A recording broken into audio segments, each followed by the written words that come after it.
കോട്ടയം പുതുപ്പള്ളി സ്വദേശിയായ 23-കാരൻ നന്ദകുമാർ. നന്ദന്റെ പെൺസുഹൃത്ത് 20-കാരി ആസിയ. ആ രണ്ടുപേരും ഇന്ന് ജീവനോടെയില്ല. കോട്ടയം ശാസ്ത്രി റോഡിലെ ഹോട്ടൽ മുറിയിൽ ഫാനിൽ തൂങ്ങി ജീവിതം അവസാനിപ്പിച്ചു. കല്യാണം കഴിച്ച് ഒന്നിച്ച് ജീവിക്കാൻ നന്ദകുമാറും ആസിയയും ആഗ്രഹിച്ചിരുന്നു. വീട്ടുകാർ സമ്മതിച്ചില്ല. ഇതോടെയാണ് ഒന്നിച്ചു മരിക്കാൻ ആ രണ്ടുപേരും തീരുമാനിക്കുന്നത്. ആത്മഹത്യാക്കുറിപ്പ് ഇന്നലെ തന്നെ കിട്ടിയിരുന്നു. അസ്വാഭാവിക മരണത്തിന് കേസെടുത്തിട്ടുണ്ട് കോട്ടയം വെസ്റ്റ്. ഈ രണ്ടുപേര് സ്നേഹിച്ചതിൻ്റെ പേരിൽ മരിക്കാൻ കാരണം ഞാൻ ഉൾപ്പെടുന്ന നിങ്ങൾ ഉൾപ്പെടുന്ന സമൂഹം കൂടെയല്ലേ? ആത്മഹത്യ ഒരിക്കലും ഒന്നിനും ഒരു പരിഹാരമല്ലെന്ന് പറഞ്ഞാലും ഇങ്ങനത്തെ സിറ്റുവേഷനിൽ പലരും എടുക്കുന്ന തീരുമാനം ഇങ്ങനെയായിരിക്കും.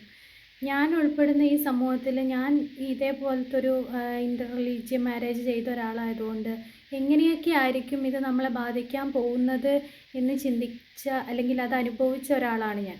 ഈ കടമ്പ കടക്കുക എന്നുള്ളത് ഭയങ്കര വലിയ ഒരു കാര്യമായിരുന്നെങ്കിലും ഇപ്പം അതൊക്കെ കടന്നു കിട്ടിയതിൽ ഭയങ്കര ആശ്വാസം തോന്നാറുണ്ട്. ഞാൻ മരിച്ചായിരുന്നെങ്കിൽ, ഞാൻ ആത്മഹത്യ ചെയ്തായിരുന്നെങ്കിൽ ഈ ഫേസസൊക്കെ മുന്നോട്ട് പോയി കഴിഞ്ഞിട്ടുള്ള ഈ നല്ല ജീവിതം എനിക്ക് കിട്ടത്തില്ലായിരുന്നു.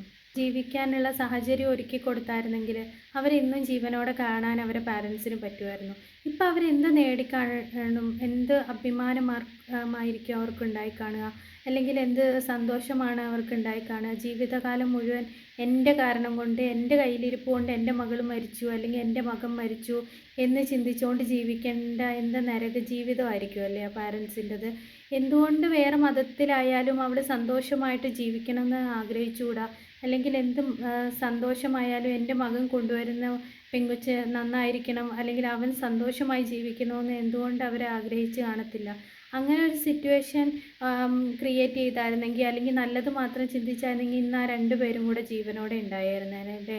കൂടെ നിൽക്കേണ്ടവർ, അവരെ ചേർത്ത് പിടിക്കേണ്ടവർ, അവരെ സ്നേഹിക്കേണ്ട അവരെ ഏറ്റവും അടുത്തിരിക്കുന്ന ആൾക്കാരാണ് അവരെ കുറ്റപ്പെടുത്തുകയും ഒറ്റപ്പെടുത്തുകയും ചെയ്തതുകൊണ്ടായിരിക്കാം ചിലപ്പോൾ ഇത് സംഭവിച്ചിട്ടുണ്ടാവുക. ഡിഫറെൻറ്റ് റിലീജിയസ് എന്നോ ഡിഫറെൻറ്റ് കാസ്റ്റ് എന്നോ ആരെങ്കിലും സ്നേഹിക്കുന്ന ആൾക്കാർ ഈ വീഡിയോ കാണുന്നുണ്ടെങ്കിൽ ദയവ് ചെയ്ത് നിങ്ങൾക്ക് ആത്മഹത്യ ചെയ്യാൻ കാണിക്കുന്നതിൻ്റെ പകുതി ധൈര്യം വേണ്ട കൂടെ ജീവിക്കാൻ തുടങ്ങാനായിട്ട്.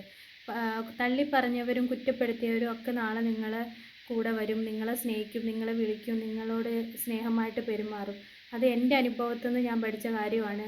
നിങ്ങൾ ആദ്യം ആത്മഹത്യക്ക് മുന്നേ നിങ്ങളെ ഒന്ന് ജീവിക്കാൻ ട്രൈ ചെയ്ത് നോക്കൂ, നിങ്ങൾക്ക് ജീവിക്കാൻ പറ്റുമോ ഇല്ലയോ.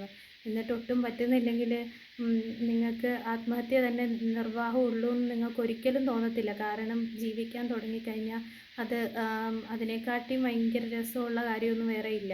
ഇത്രയേ ഉള്ളൂ. നിങ്ങളുടെ അഭിപ്രായം കൂടെ കമൻറ്റ് ചെയ്യുക.